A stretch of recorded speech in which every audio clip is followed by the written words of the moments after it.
and a smaller 9-inch screen.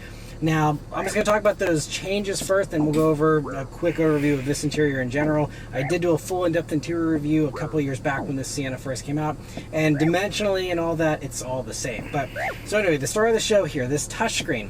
So it's a really nice improvement. It's running the new Toyota software now, so it has wireless Apple CarPlay, wireless Android Auto, and it's really well done. I've used this system in a bunch of Toyotas already, and it's just basically prioritizing that smartphone integration, but going through radio stations, things like that, is still very easy to use. Now, the interesting thing is they lost the tuning knob. The 9-inch screen had a volume and a tune knob. This one only has a volume now. Also, you got 9-inch screens across the board in the pre-refresh Sienna.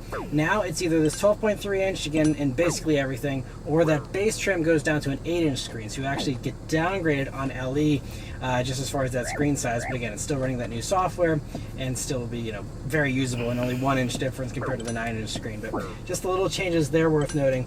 And then as far as the digital gauge cluster, it's also something we've seen in other Toyotas in the past couple of years here, but it's really nice. It's very high resolution. I love how customizable it is, with not only the middle part being customizable, but also the left and the right pods showing different information. You can also change the theme and the font style, and really dial it in to be exactly the way you want it to be. And so it's really great that we have this again on a large majority of the trims here.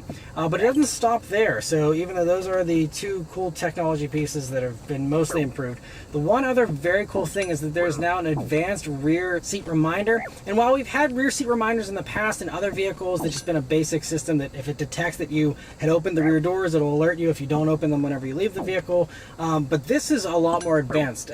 So this one will use a radar sensor built into the headliner of the vehicle here, and that can actually detect millimeter type movements, very microscopic movements there, and so it can actually detect if there is someone or something inside here moving around, and it will make sure that you are alerted to that. It'll beep at you first, and